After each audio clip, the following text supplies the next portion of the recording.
guess who says he's leaving the country and moving to Ghana because he doesn't want his grandchildren to grow up in a system that practices systemic racism? Stevie Wonder. I'm not making this up. Stevie Wonder says he's moving to Ghana. Can't take it anymore.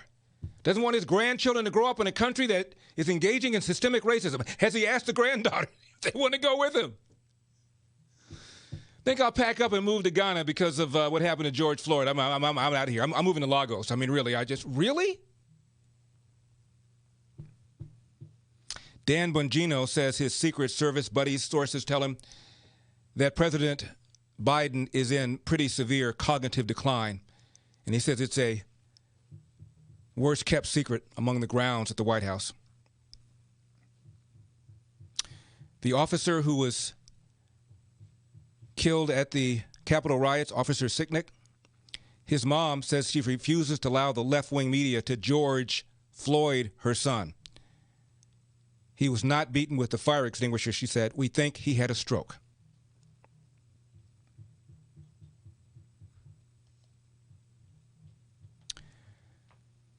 But I want to start today with former President Barack Obama. He has now been doing a podcast with Bruce Springsteen, the two of them talking about heavy, deep issues. I have no idea how well it's doing. I've never heard it. But he said, Obama did, when asked about reparations, he said they were justified.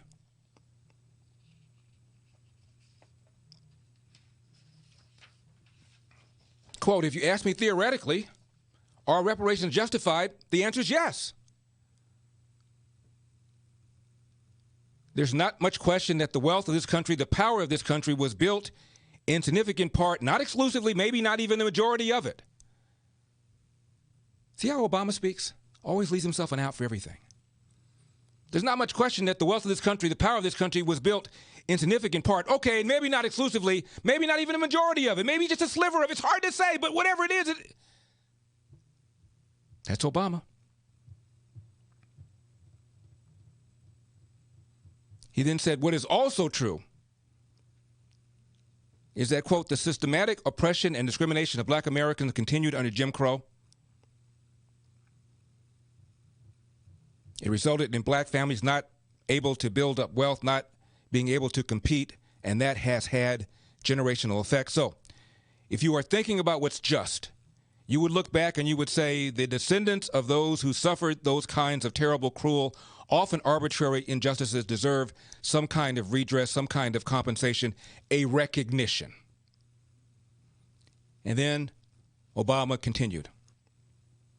That brings us to, could you actually get that kind of justice? Could you get a country to agree and own that history? And my judgment was that, as a practical matter, that was unattainable. Notice he's speaking in the past. It means I couldn't get it done. He continued, we can't even get this country to provide decent schooling for inner city kids. End of quote. Can I stop right there? We can't even get this country to provide decent schooling for inner city kids. Democrats, thy name is chutzpah. Who tried to shut down the D.C. Hope Scholarship Program when he was in the White House?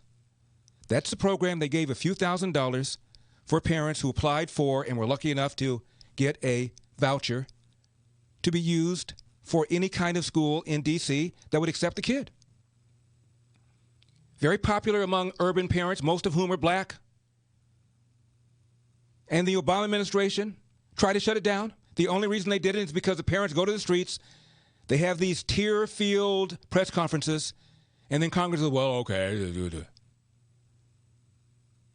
This is a man who for a while was educated in Indonesia at a private school that was arranged for the executives of oil companies because his mom, after she parted from his father, married an oil executive, and he lived there for a few years before sending him back to Hawaii, where the man went to the finest prep school in the state of Hawaii, Punahou, and then goes to Occidental College here in L.A. for a couple of years, a very, very competitive to get into private school, finishes up at Columbia, Ivy League school, private, goes to Harvard, private, educates his daughters at the private school that is run by the University of Chicago that he was able to do because he was a teacher there. Then moves to D.C. And Michelle makes a big deal out of checking out the urban schools in D.C. What did I tell you? I said I will be a Russian cross-dressing cosmonaut if Michelle Obama puts those kids in private schools, and she put them in Sidwell Friends, the same school that Chelsea Clinton went. Last I checked, it's about $50,000, $60,000 a year. And he's saying, quote, "We can't even get this country to provide decent schooling for inner city kids," end of quote. Are you kidding me? We spend more K through 12 on education than any other country on the face of the earth except for Luxembourg and I think Switzerland. I was checking at what they spend on schools in Houston, and you add in all of the cost per kid. You're talking about $25,000, maybe almost $30,000 per pop if you add up all the cost, including building maintenance and all the stuff that goes into running an education. So, this is Obama, and in his podcast with Bruce Springsteen, now saying reparations are justified because, quote, "we can't even get this country to provide decent schooling for inner city kids." And then he goes on to say why he didn't push for reparations when he was there. He said reparations would have met with, quote, "the politics of white resistance and white resentment," close quote, during his presidency. Are you at all offended by that? I saw a poll where Republicans were asked, what percentage of you would not vote for a black person for president? And it was 4%, 3% rather. Same question for Democrats was 4%. About the same. And here Obama is elected with a higher percentage of the white vote than John Kerry. And he is saying that the reason reparations wouldn't have worked is because it would have met with the politics of, quote, "white resentment," close quote. Basically saying the country remains a racist country.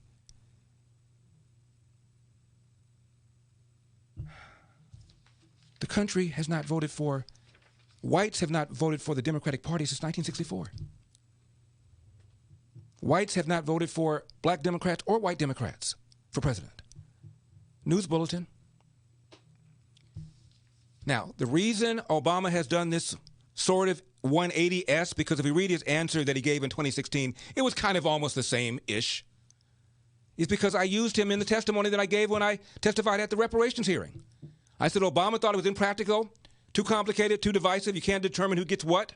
I said he was right. They picked up the phone, they said, "Yo, do something about this." And he said, "Okay, I'll evolve on the position." I'm Larry Elder. Do not leave town.